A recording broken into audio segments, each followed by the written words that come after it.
An infinitely long cylinder of radius capital R, okay, radius capital R cylinder है of radius capital R, ठीक है, carries a uniform volume charge, okay, we have a solid cylinder, ठीक है, और ये conductor नहीं है क्योंकि दिया होता नहीं तो, ऑफ डेंसिटी सिग्मा, कंडक्टर होता तो सिग्मा देने का, सॉरी ये रो देने का मतलब नहीं होता, रो वॉल्यूम डेंसिटी होती है, सिग्मा का मतलब है कि अंदर चार्ज है, कंडक्टर के अंदर एक्सेस चार्ज नहीं होता, अरे चार्ज तो होता है पर उसकी फायदा नहीं है क्योंकि वो एक्स्ट्रा चार्ज नहीं है, इसकी वजह से कोई इलेक्ट्रिक फील्ड नहीं है, कंडक्टर के अंदर क्या होगा, जितना प्रोटॉन उतना इलेक्ट्रॉन, है ना, तो यहां पर हम इंसुलेटर की बात कर रहे हैं, कंडक्टर के लिए कभी भी रो डिफाइन नहीं होगा क्योंकि अंदर उसके कुछ होता ही नहीं है जिसको काउंट करके इलेक्ट्रिक फील्ड निकाली जाए, रो दे दिया तुरंत मान लो ये सॉलिड इंसुलेटिंग सिलेंडर है, obtain the expression at a point inside outside the cylinder, चलो पहले आउटसाइड निकाल लेते, इनसाइड निकाल लेते हैं, किसी पॉइंट कितने आर पे निकाल लेते हैं, ठीक है, इतना मैं ले लेता हूँ स्मॉल आर डिस्टेंस, और गॉस थ्योरम लगाएं, तो गॉस थ्योरम के लिए हमें इतना सा सिलेंडर बनाना पड़ेगा आर तक वाला, ये सिलेंडर बना दिया हमने, बना दिया, ये देखो, तो इसके लिए गॉस थ्योरम लगाओ, E इंटू क्या होता है सिलेंडर सरफेस एरिया, ए लिख लो, A is equal to Q by epsilon, अब देखो ये सॉलिड है तो इतने में चार्ज क्यू डैश होगा, पूरे में अगर हम क्यू मान के चलें तो इतने से आर तक के रेडियस पे अंदर चार्ज क्यू डैश होगा अगर पूरे में क्यू मान के चल रहे हैं, ठीक है, तो एरिया कितना ले लें, 2 pi are, area Gaussian surface का लेते हैं हमेशा तो इसलिए हमने छोटा आर लिया है, इनटू लेंथ को आप एल ले लीजिए,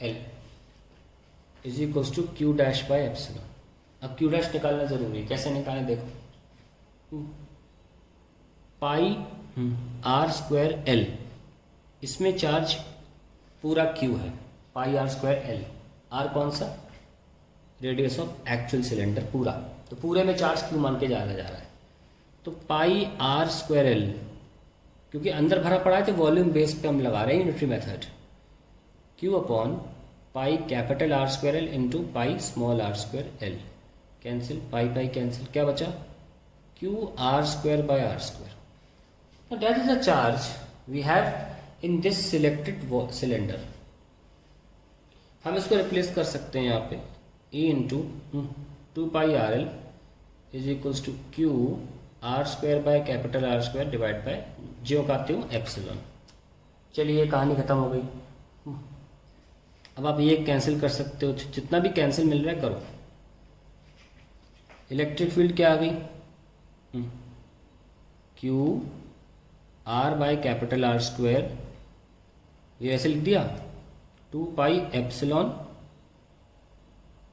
and then we have L, यहाँ तक तो पहुँच गए, अब ध्यान देखिए ये जो क्यू है ना ये ओवरऑल सिलेंडर का क्यू है, इसको रो के फॉर्म में लिखा जा सकता है, कई बार लिख के दिखाया मैंने आपको, चार्ज को लिख सकते हैं rho into volume of total cylinder into R upon 2 pi epsilon L into R square, पूरा वॉल्यूम लिख के दिखाइए, और लिखते हैं rho upon 2 pi epsilon L R square R into volume pi R square L, लिख दिया, अब जो जो कैंसिल कर सकते हो करो, लो कैंसिल, एल भी कैंसिल, क्या बचा, rho upon 2 pi epsilon into R, that is the final answer in terms of rho. आप देख सकते हैं कि जब हमने सॉलिड स्फीयर लिया था तब भी हमारा electric field proportional to solid insulating sphere लेते हैं, तब भी हमें जब ग्राफ, आपको याद होगा ग्राफ बनाते हैं ना एक स्ट्रेट लाइन और फिर ऐसे, इवन सिलेंडर में भी वही आ रहा है, कुछ चेंज क्यों होगा, शेप से कुछ नहीं होता, मेन ट्रेंड तो वही रहेगा। हमें देखा कि इलेक्ट्रिक फील्ड कितनी आ रही है, कुछ कैंसिल हो रहा है क्या, हाँ ये पाई भी कैंसिल हो रहा है, पाई हटाओ, so we have rho R by 2 epsilon, that is the formula we have for inside the cylinder, और ऐसा ही होना चाहिए था। हमने देखा कि सॉलिड इंसुलेटिंग स्फीयर में भी ई की प्रोपोर्शनैलिटी डायरेक्ट आती है रेडियस के साथ, डायरेक्ट अंदर। सिलेंडर के लिए भी आएगी, कोई अलग थोड़ी ना हो जाएगा।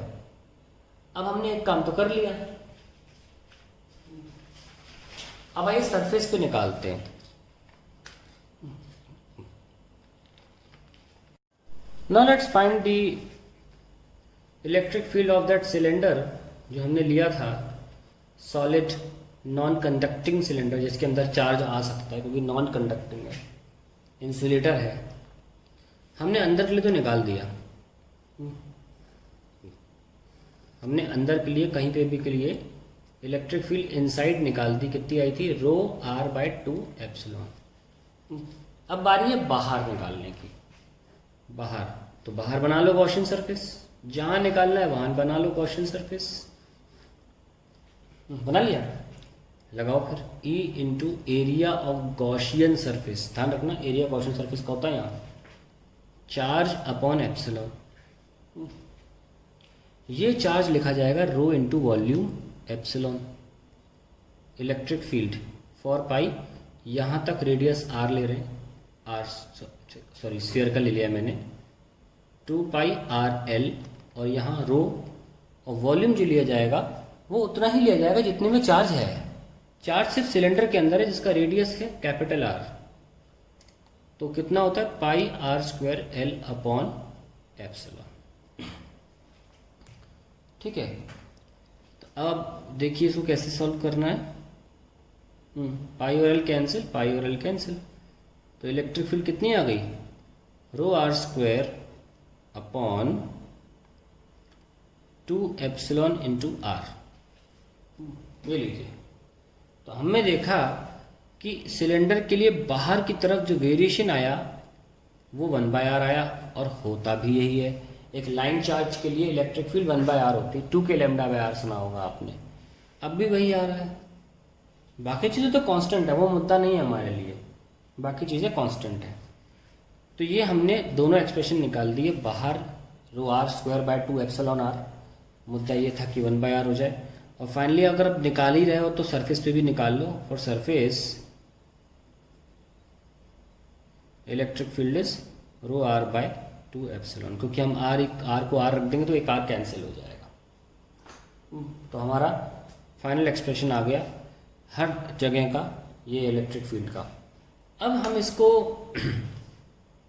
आसान तरीके से भी कर सकते थे। देखो तरीका वैसे गॉस थ्योरम से बेस्ट है, बताता हूँ, लेकिन फिर भी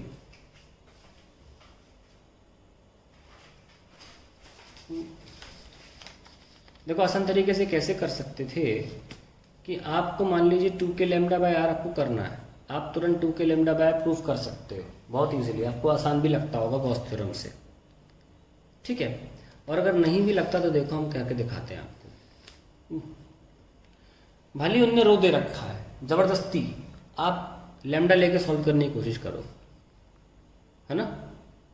मान लो आपने लैम्डा लेके सॉल्व करने की कोशिश करी, कैसे किया? E into area of the Gaussian surface 2 pi r l, Q by epsilon, Q की जगह लैम्डा इंटू एल लिख दिया एप्सिलॉन। एक लाइन में देखो सॉल्व हो जाता है ये एक लाइन में सॉल्व होता है। Lambda upon 2 pi epsilon r, तो मल्टीप्लाई बाय 2 इंटू 2, तो क्या हो गया? ये 1/4 पाई एप्सिलॉन बन गया के 2 के लैम्डा बाय r। तो आप चलो यहाँ तक तो पहुँच ही जाओगे। अब देखना ध्यान से, इलेक्ट्रिक फील्ड आ गई 2 के लैम्डा बाय r, यानी कि 2/4 पाई एप्सिलॉन, और लैम्डा को दोबारा खोलो, क्या लिखोगे? q बाय एल, और r का वैसे लिखे रहने दो। बोल दिया, यानी कि आप इस फॉर्मूले से हम देखो कैसे प्रूव कर रहे हैं। अब आप q को रो के फॉर्म में लिखो, ये तो पहले काटो, 2 पाई एप्सिलॉन एल आर, और रो के फॉर्म में लिखो। चार्ज डेंसिटी कौन सी? वॉल्यूम चार्ज डेंसिटी के फॉर्म में, रो इंटू वॉल्यूम, क्या है? पाई r स्क्वायर एल। लिखा, एल और पाई कैंसिल, एल और पाई कैंसिल, क्या आंसर आया? रो r square upon 2 epsilon r। ये देखो एक बार में आंसर आ गया, जल्दी आ गया इनफैक्ट। यानी कि हम उसी फॉर्मूले से रो सॉल्व कर सकते हैं, उसी फॉर्मूले से। रो सॉल्व कर सकते हैं। और अगर आपको जो पहला पार्ट था इनसाइड के लिए निकालना है, इतना ही फर्क है कि जब आप लेमडा को चेंज करो तो क्यू डैश लिख देना बस। जैसे यहाँ ना 2 के लेमडा बार, तो उसकी जगह हमने क्यू बाय एल लिखा था, क्यू डैश बाय एल लिख देना, बस इतना ही फर्क है।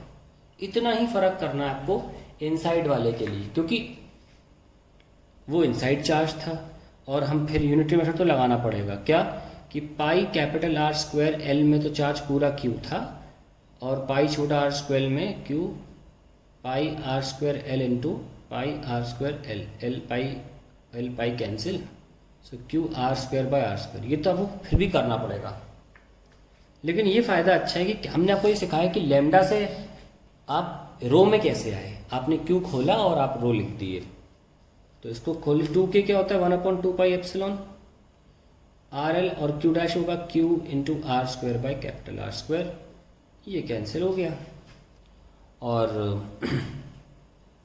क्यू को आप लिख सकते हो rho into V, rho into pi R square L upon 2 pi epsilon L into R square, जो कैंसिल हो गए, पाई से पाई कैंसिल हो गए, एल से एल कैंसिल हो गए, क्या बचा रो, एक आर बच रहा था, आर बाय 2 एप्सिलॉन। तो आप सिंपली ऐसे भी सॉल्व कर सकते हैं। अगर आपको 2 के लेमडा बाय आर से रो पर जाना है तो रो कैसे जाना है, दोबारा समरी देता हूं मैं।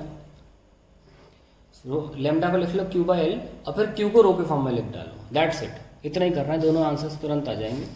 अदरवाइज आपके पास स्टैंडर्ड मेथड तो है ही।